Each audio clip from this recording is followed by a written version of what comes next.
మా జాతులకు ఎందుకు అన్యాయం చేస్తున్నారని మేము అడుగుతున్నాం. మేము మా జాతులకు న్యాయం చేస్తామని మేము ముందుకు వచ్చినప్పుడు మమ్మల్ని ఎందుకు అడ్డుకుంటున్నారని నేను అడుగుతున్నా. ముఖ్యమంత్రిగా, ప్రధానమంత్రిగా మీరు ఈ దేశమంతా అమలు చేస్తారా లేదా నాకు తెలియదు. మీ గుజరాత్ రాష్ట్రంలో మీరు ఏం చేస్తారో నేను అడగట్లేదు. నా తెలంగాణ రాష్ట్రంలో ముఖ్యమంత్రిగా శాసనసభలో ఏకగ్రీవంగా తీర్మానం చేసిన బలైన వర్గాల రిజర్వేషన్లో 42% ఇవ్వడానికి మీకొచ్చిన కష్టమేంది, గుజరాత్ కు వస్తున్న నష్టమేందని నేను మోడీ గారిని అడగదలుచుకున్నాను.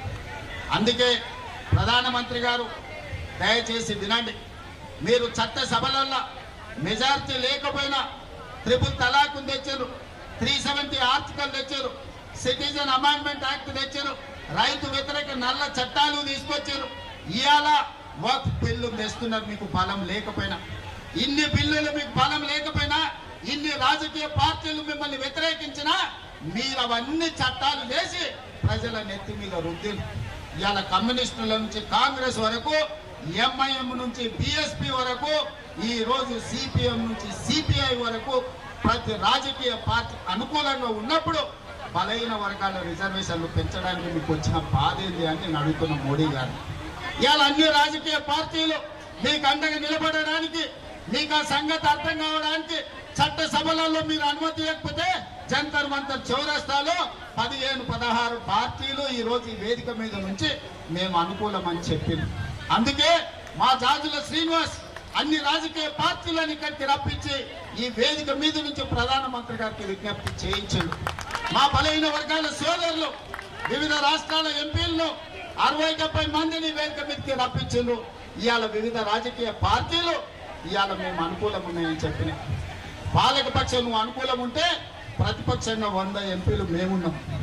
మాతో ఉన్న డిఎంకే కావచ్చు, ఎన్సిపి కావచ్చు, ఈరోజు అదేవిధంగా లాలూ ప్రసాద్ కావచ్చు, ములాయం సింగ్ గారి పార్టీ కావచ్చు, ఇన్ని రాజకీయ పార్టీలు ఇక్కడికి వచ్చిన తర్వాత మరి అందరూ శాఖాహారులు అయితే రొయ్యల పుట్ట మాయమెట్లయిందని ఇంతటి అన్నారు.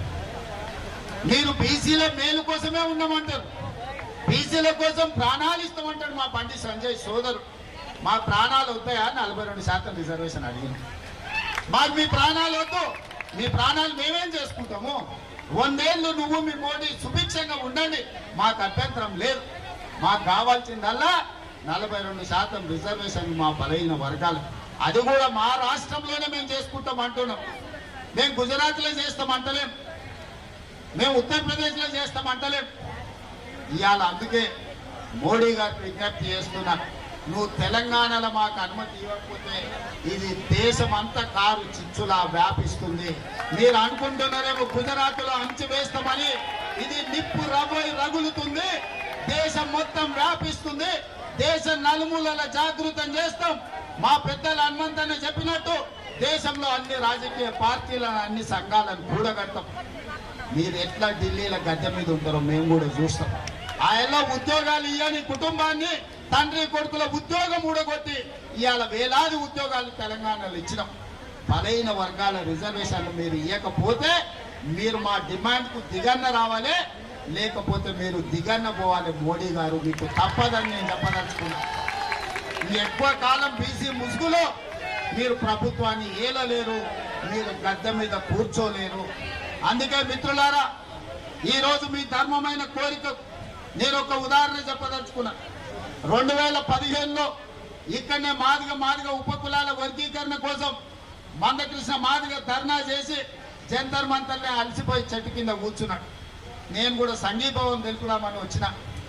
అన్న ఇన్ని చేసినా ఎవరు ఇంటలేరు, ఏం చేద్దామని నన్ను అడిగింది.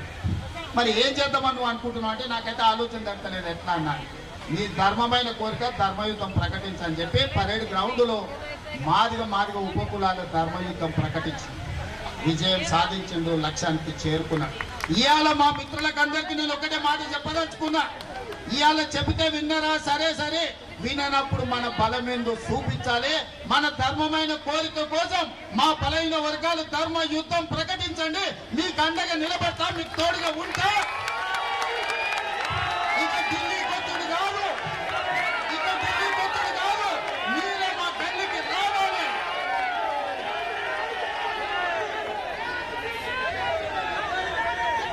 నరేంద్ర మోడీ గారు నరేంద్ర మోడీ గారు వినండి, ఇక రాము ఢిల్లీకి, మీరే మా గల్లీలకు రావాలి. మా ధర్మమైన కోరిక కోసం ఈ రోజు ఇక్కడికి వచ్చినాం. సంధిలో భాగంగానే మీ దగ్గరకు వచ్చి మీ విజ్ఞప్తి చేసినాం. కురుక్షేత్రంలో ఆనాడు కృష్ణుడు చెప్పిండు, సయోధ్య కుదుర్చుకుందాం, 5 గ్రామాలు ఇయ్యమని. కానీ దుర్యోధనుడు వినలేదు, విర్ర వీగిండు. చివరికి కురుక్షేత్రంలో ఏం జరిగిందో మీరు చూసింది. ఇవాళ కూడా మా తెలంగాణ రాష్ట్రంలో మాకు అనుమతి ఇచ్చండి, మా బలైన వర్గాలకు 42% రిజర్వేషన్ మేము ఇచ్చుకుంటామని మేము అడుగుతున్నాం. సయోధ్యలో భాగంగానే నరేంద్ర మోడీ గారికి ఈనాడు అస్థినకు వచ్చి మేము విజ్ఞప్తి చేస్తున్నాం. ఇక మళ్ళీ విజ్ఞప్తులు తీసుకొని మళ్ళీ అస్థినకు రాం. మీరు ఎట్లా గల్లీలకు వస్తారో చూస్తాం. తొందరలోనే మా బలైన వర్గాల సోదరులకు, మా బహుజన సోదరులకు నేను విజ్ఞప్తి చేస్తున్నా. అదే పరేడ్ గ్రౌండ్ లో ధర్మ యుద్ధం ప్రకటించండి. 10 లక్షల మందితో మన బలమేందో చూపిద్దాం.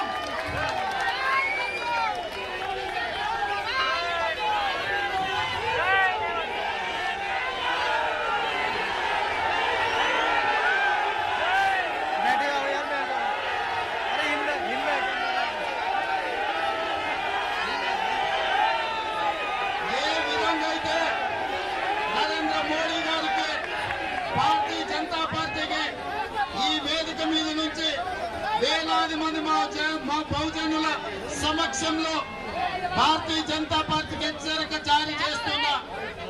మీరు గద్దె దిగాలి, గ్రామాలలో మీ గద్దెలు కూలాలి.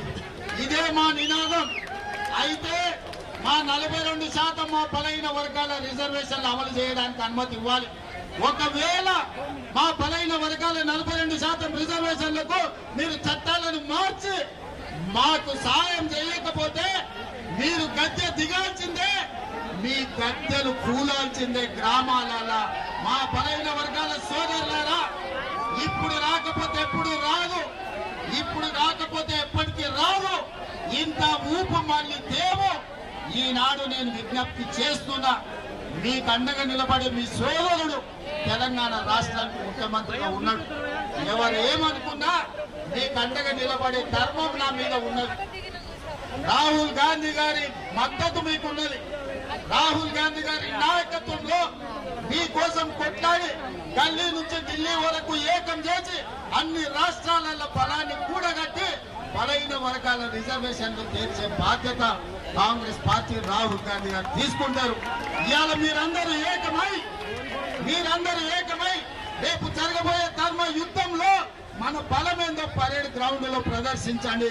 ఎట్లా మోడీ దిగిరాడో, ఎట్లా మన రిజర్వేషన్లు మన ఇంటికి రావు.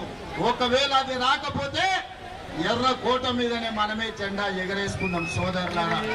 ఇవాళ బలహీన వర్గాల గొంతు బలహీనం అనుకోకు. మేము గౌరవంగా ఉన్నాం, మీ గౌరవం ఇచ్చినాం.